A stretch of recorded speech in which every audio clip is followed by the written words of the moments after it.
bomb. It is used in a great extent as part of an aggressive posture along with these other weapons. So we always have to be very careful about the way we look at missile defense. And now you can turn to the next slide. This is, I have already said that the final goal of all of this prompt global strike is to be able to strike from space. And so we are sure that many of the weapons developed for space missile defense, and many of these space vehicles that are flying in space right now, like the X-37B, are all elements that will be used for space-based global strike. And they are here and they are real today. They are not weapons for the year 2030 or 2040. They are here to support operations in Pakistan and Libya today. And so we can look at the next slide. Here we show a little bit about the idea that is President Obama any kind of change or not? Well, he signed new kinds of national space policies that are much better than George Bush's, but he remains convinced that it is necessary for the U.S. and NATO to organize forces on the land and in the space. And so I don't see, you know, at the end of the day, we see an attack on Libya that looked much like an attack coming from George Bush could have been. And I think we have to be real about this. Here are some concluding ideas of things I wanted to talk about at the end here. We can move to the next slide. There are two kinds of things that a peace activist can look for. If you are working with a protest group in the Middle East, if you want to work to help, online Facebook, Twitter efforts to organize and start protests in Syria, in Egypt, and anywhere, this is all very good. We've been using a phrase lately, be the media, be the change, but please don't be the gun. And that is where we are worried about computer attack, because we think this almost crosses the line into being the gun. And we must be very careful about the way we use our own tools. On the other side, we have what is called the Good Samaritan. And I don't use that term in a good Holy Bible sense. I use it to mean someone who is looking to intrude in another nation to try to prevent something bad happening.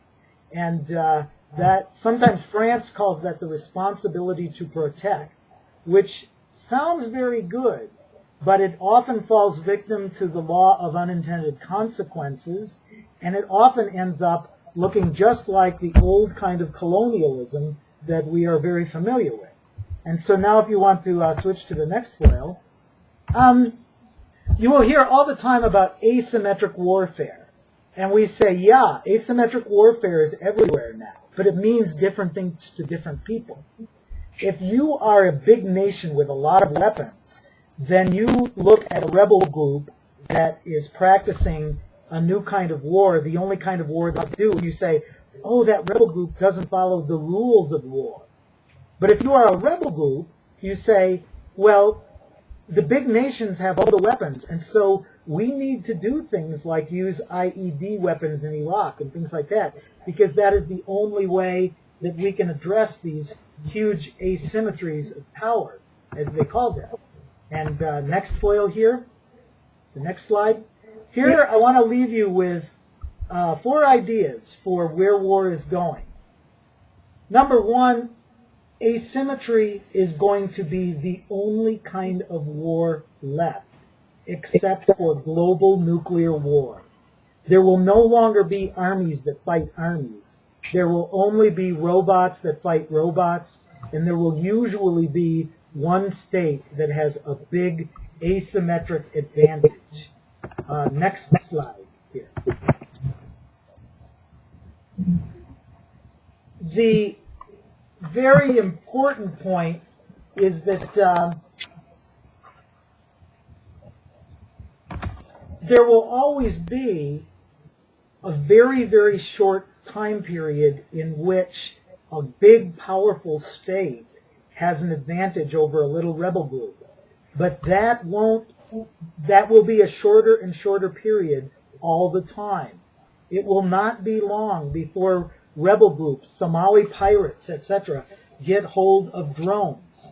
And so if a nation like the United States thinks that because it has robots fighting everywhere, it can now set the terms for everything, it will learn blowback very quickly. It will learn that anything developed in an advanced nation can quickly fall into the hands of anyone.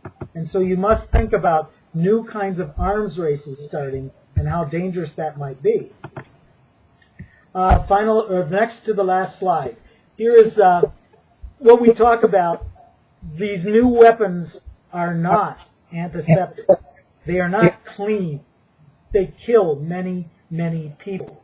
And their use should be avoided just as much as aerial warfare bombing is avoided. And the final slide I want to leave you with, and this is, again, a controversial area. We will see the last slide now.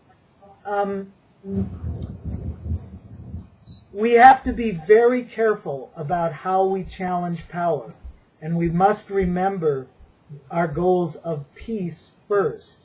Because even if we see that we use computer attack and we can attack the cyber command or we can attack anything else, we are using a method of attack that may be used against us later.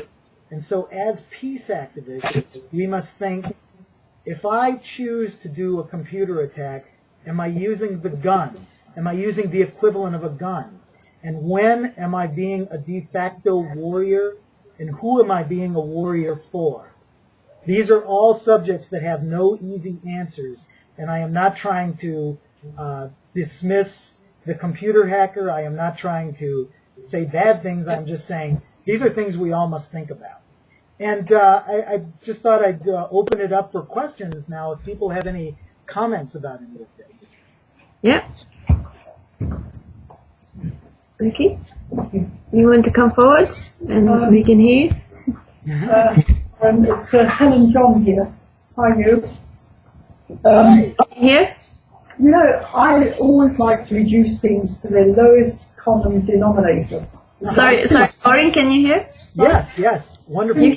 Okay. You know me, I'm a technophobe and I like everything as simple as possible. And I wouldn't have you any other way, too.